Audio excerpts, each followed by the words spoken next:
चलिए इस तो बात करते हैं एक और नए क्वेश्चन के बारे में। इस क्वेश्चन में एग्जामिनर ने कहा एक थोक व्यापारी एक घड़ी को एक दर्जी को 32% लाभ पर बेचता है और खुदरा विक्रेता इसे एक ग्राहक को 20% हानि पर बेचता है। यदि ग्राहक ग्राहक 1953 रुपये 60 पैसे का भुगतान करता है तो थोक व्यापारी को इसकी लागत मूल्य क्या ही, ये एग्जामिनर ने मुझसे पूछा।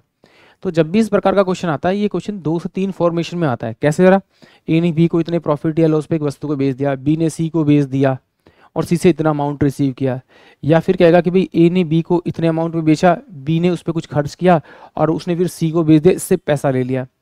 तो कहेगा कि वो बताइए कि पहले वाले के लिए क्रय मूल्य क्या है, यानी कॉस्ट प्राइस क्या है। तो जब भी इस टाइप का क्वेश्चन आए तो इस क्वेश्चन को देखते ही आपको कुछ नहीं करना, डायरेक्ट अगर सोल्व करना चाहते हैं तो जो लास्ट वाली वैल्यू उसको आप एज इट इज लिख लीजिए। जैसे मैंने लिखा है 19536 बाय में आपका 10 यहाँ लिख लीजिए, इनटू में कीजिए।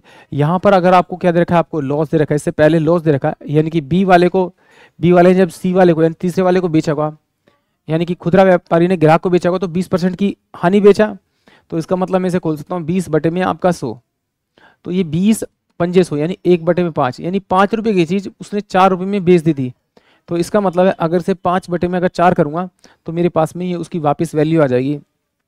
क्योंकि अगर ये x था बी के लिए अमाउंट, यानी खुदरा व्यापारी के लिए x रुपीज़ था, तो x का कितना करूँगा 1/5 करूँगा तो बराबर में SP के बराबर नहीं, तो इधर जाके क्या आ जाएगा, उल्टा हो जाएगा।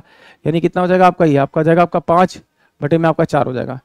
फिर सेम ऐसे ही 32 दूसरा दे रखा था 32 बटे में 100, सॉल्व करेंगे तो ये कितना होगा 4 अट्ठे 32 और 4 25 100, तो इसमें इसको ऐड करूँगा 33, यानी कि 25 बाय में अगर मैं इसे आपका करूँगा आपका 33, तो ये मेरे पास में क्या आ जाएगा, ये होल सेलर के लिए आपका क्रय मूल्य आ जाएगा, यानी फर्स्ट वाले के लिए क्रय मूल्य आ जाएगा। ऐसे ही आपको सभी क्वेश्चन करने हैं।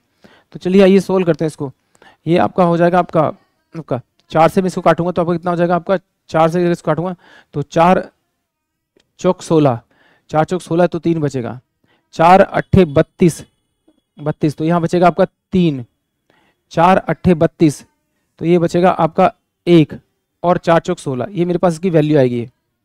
बचा कितना मेरे पास में आपका, ये इसका ये इससे कट गया आपका, ये बचा आपका 4, ये 5 से ये कटा, ये 2 बचेगा तो 2 से डिवाइड कर लेता हूँ, 2 दूनी 4, 2 चौक 8, 2 चौक 8 और 2 दूनी 4, ये इसकी वैल्यू बचेगी। वैल्यू नीचे बचा 33 को इससे डिवाइड करूँगा तो किससे जाएगा मेरे पास है 11 से, 11 तिया 33, तो 11 दूनी 22, 11 दूनी 22 और 11 दूनी 22, ये मेरे पास में इसकी वैल्यू आ गई। यानी कि 25 इंटू में 2 बाय में आपका 3 आ जाएगा। ठीक है, 3 सत्ते 21 और 3 चौक 12, ये मेरे पास वैल्यू आ जाएगी। तो 25 इंटू में 74, तो मल्टीप्लाई करें 5 चौक 20, 4 दूनी 8 और 2 कितना होगा आपका 8 तो 10, 7 पंजे 35, 3 7 दूनी 14 और 3 17, तो ये हो जाएगा 1850।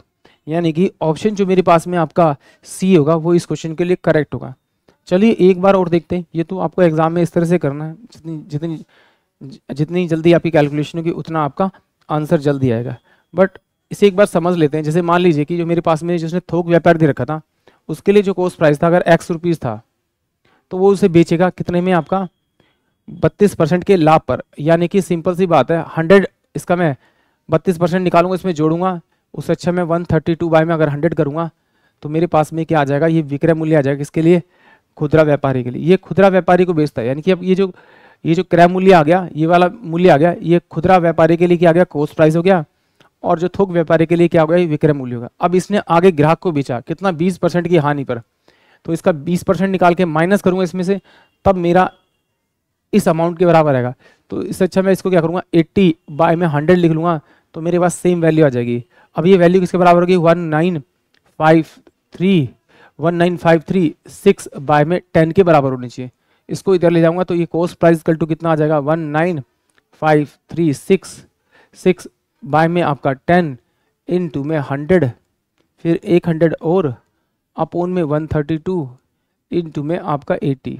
इसको सॉल्व करूंगा तो x की जो वैल्यू है काट कर मेरे पास कितना आएगी 1850, ये इसकी वैल्यू आएगी। यानी कि ऑप्शन जो मेरे पास में सी होगा वो इस क्वेश्चन के लिए करेक्ट होगा। आई होप आप सभी क्वेश्चन समझ में आया होगा।